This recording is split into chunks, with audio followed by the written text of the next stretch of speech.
నా లైఫ్లో first time boat ఎక్కానండి. దాని ఎక్స్పీరియన్స్ ఇప్పుడు చెప్తాను చూడండి. ఈరోజు నేను గౌహటిలోని ఉన్న ఉమానంద్ టెంపుల్కి వెళ్ళడానికి వచ్చానండి. దానికి బై రోడ్ రూట్ అయితే లేదు. దానికి వెళ్ళాలంటే మనం షిప్ మీదే వెళ్ళాలి. కాబట్టి మనం గౌహటిలోని కచారీ ఘాట్ దగ్గర నుండి బోట్స్ గట్రా వెళ్తాయండి ఆ ఉమానంద్ టెంపుల్కి. వచ్చేసానండి ఈ కచారీ ఘాట్ దగ్గరికి. ఇక్కడ ఈ బోటింగ్ సర్వీస్ అనేది మన గౌహటి అస్సాం గవర్నమెంట్ నడుపుతుంది. వీటికి ఛార్జెస్ కూడా చాలా తక్కువే ఉంటుంది. 40 రూపీస్ నుండి 80 రూపీస్ మధ్యనే ఉంటుంది పర్ హెడ్ అడల్ట్కి అయితే. ఇంకా కిడ్స్ కంటూ వేరేగా స్పెషల్గా ఏం రాయలేదు ఇప్పుడు. నేను 40 రూపీసే కదా అని తీసేసుకున్నాను టికెట్. వీళ్ళు మొత్తం మీ డీటెయిల్స్ అంతా ఆన్లైన్లో ఫీడ్ చేసుకుంటారండి. మీ ఫోన్ నెంబరు, కాంటాక్ట్ నెంబర్ కూడా ఎక్కడి నుండి వచ్చారని. తర్వాత ఇలా టికెట్ తీసుకున్న తర్వాత ఈ ఎంట్రీ నుండి లోపలికి వెళ్ళిపోవచ్చు. ఆల్రెడీ ఒక బోట్ అయితే ఉన్నది, కాకపోతే అది వెళ్ళదంట. మరొక 30 మినిట్స్ తర్వాత వేరే బోట్ వస్తుంది, దాని నుండి మీరు వెళ్ళాలని చెప్పారు. సరేలా ఏదైతే ఇదైనా కదా బోటే కదా, బోట్ ఎక్కువ సరౌండింగ్స్ అన్ని వీడియో చూద్దాం ఒకసారి అలా బయటకు వచ్చాను.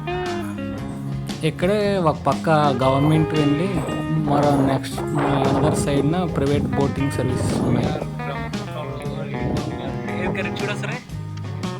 ఇప్పుడు నేను ఈ బోట్ లోపల సిట్టింగ్ ఎలా ఉందో చూపడుతుంది చూడండి. మామూలుగా మన బస్సులో ఉన్న సీట్లలాగే ఉన్నాయి. కాకపోతే ఇందులో ఎవరు ప్రజెంట్ ఇప్పుడు ఎండగా ఉందని కూర్చున్నారు తప్ప బోట్ రన్ అవుతున్నప్పుడు మాత్రం ఎవరు లోపల ఉండరు. అందరూ బయటకు వచ్చి ఆ వ్యూని ఎంజాయ్ చేస్తూ ఉంటారు.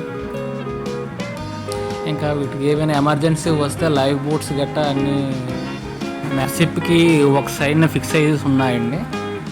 ఇంకా లైఫ్ గార్డ్స్ కూడా షిప్లోనే అవైలబుల్గా ఉన్నాయండి. అదిగోండి మేము వెళ్ళబోయే బోట్ వచ్చేస్తుంది. అది వచ్చిన తర్వాత అందులో ఎక్కి మేము ప్రయాణం స్టార్ట్ అవుతుంది.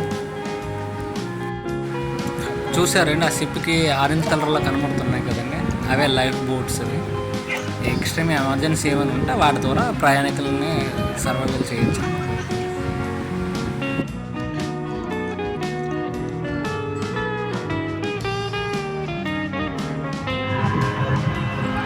మా షిప్ అనుకున్నట్టుగా స్టార్ట్ అయిపోయిందండి. టైం బోటింగ్ పాయింట్ ఉన్న ఆర్చ్ ఆ సైడ్ మన హైదరాబాద్ ఉన్నట్టు కేబుల్ బ్రిడ్జ్ కన్స్ట్రక్షన్లో ఉంది.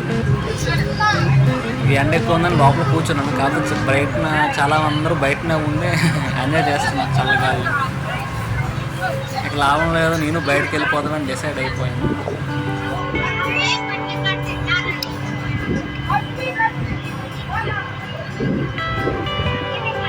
చాలా ఫాస్ట్గా వెళ్తుంది.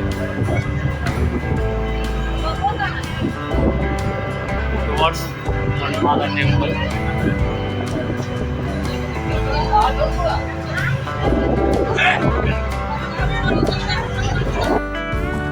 బ్రహ్మపుత్ర రివర్ అనేది మన ఇండియాలోనే వైడెస్ట్ రివర్ అండి. అంటే చాలా వెడల్పైన రివర్ అనమాట. ఇది మన కైలాస్ పర్వతాల నుండి టిబెట్ ద్వారా మన అరుణాచల్ ప్రదేశ్ నుండి ఇండియాలోకి స్టార్ట్ అయ్యి అలా ఇండియా నుండి బంగ్లాదేశ్ నుండి బే ఆఫ్ బెంగాల్కి కలిసిపోతుంది. చాలా వెడల్పైన రివర్. లెంత్లో చూస్తే గంగా పెద్దది, కానీ వైడెస్ట్లో చూసుకుంటే బ్రహ్మపుత్ర తర్వాత ఏదైనా సరే. ఈ సైడ్ నుండి ఆ సైడ్కి చూడాలంటే ఏం కనిపించదు మనకి. ఈ నది చాలా వెడల్పుగా ప్రవహించడం వల్ల మధ్య మధ్యన ఎత్తైన ప్రదేశాలు ఒక్కొక్క ఐలాండ్గా ఏర్పడ్డాయి. అందులో ఒక ఐలాండ్లోనే ఈ నేను వెళ్తున్న ఈ ఉమానంద టెంపుల్ ఉంది. అది ఎదురు కనబడుతుందా ఆ ఐలాండ్లోనే ఆ టెంపుల్ ఉంది. ఇప్పుడు అక్కడికే వెళ్తున్నాను చూడండి.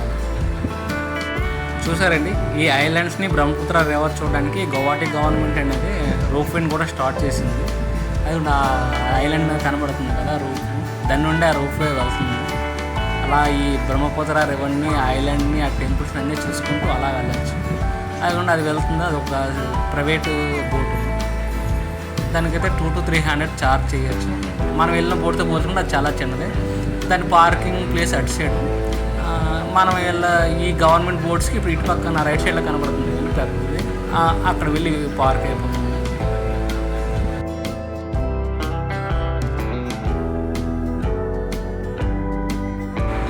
ఈ అస్సాంలోని అరుణాచల్ ప్రదేశ్లోని ఎక్కువ బంకమట్టి నేలలు ఎక్కువ ఉంటాయండి. దానివల్ల ఈ వాటర్ అనేది చూసారా ఎంత మట్టిగా కనబడుతుంది. దాంతోపాటు ఇక్కడ వర్షాలు కూడా ఎక్కువగా పడుతున్నాయి ఈ ఈ మంత్ నుండి. దానివల్ల వాటర్ మరి కొంచెం ఎర్రగా కనిపిస్తుంది. అదే మన సైడ్ అయితే కొంచెం వాటర్ కొంచెం బాగా నీట్గా కనబడుతుంది.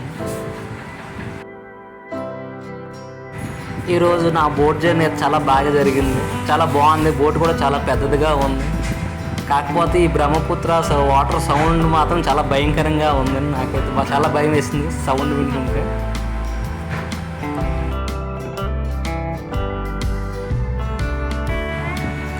కచారీ ఘాట్ నుండి ఈ ఐలాండ్కి రావడానికి నియర్ బై 20 to 30 minutes పట్టిందండి.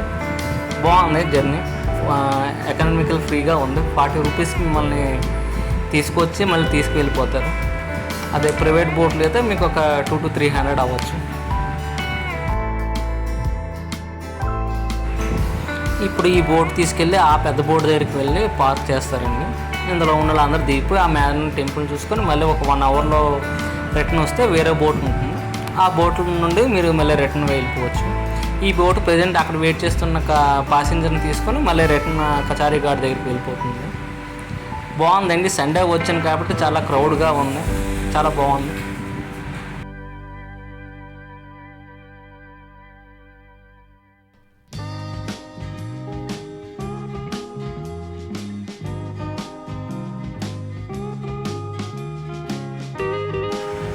ఈ బోట్కి ఒకవైపు మొత్తం గౌహటి సిటీ కనబడుతుంది, రెండో సైడ్ అయితే మన ఈ ఐలాండ్స్ ఉంటాయి. ఇక మధ్యన చూస్తే ఏకన్నా తెల్ల పెద్ద సముద్రంలాగా ఈ బ్రహ్మపుత్ర రివరే కనబడుతుంది. అయిపోయింది మా జర్నీ. వచ్చేసాం ఈ టెంపుల్ బోర్డింగ్ పాయింట్ దగ్గరికి. ఇప్పుడు వెళ్ళి టెంపుల్ చూసుకెళ్ళి మళ్ళీ రిటర్న్ వచ్చి సేమ్ అదే బోట్లో ఎక్కి మళ్ళీ తిరిగి వెళ్ళిపోతాం. Thank you. అతనే మన కెప్టెన్ గారు, ఈ షిప్ కెప్టెన్ గారు. ఇక్కడ అస్సాంలో ఇదే బాధ అండి బాబు, ఎవరు హిందీలో మాట్లాడరు, ఇంగ్లీష్లో మాట్లాడరు, ఓన్లీ అస్సాంలోనే మాట్లాడతారు. కాబట్టి కొంచెం మేనేజ్ చేయడం కష్టమే వాళ్ళని.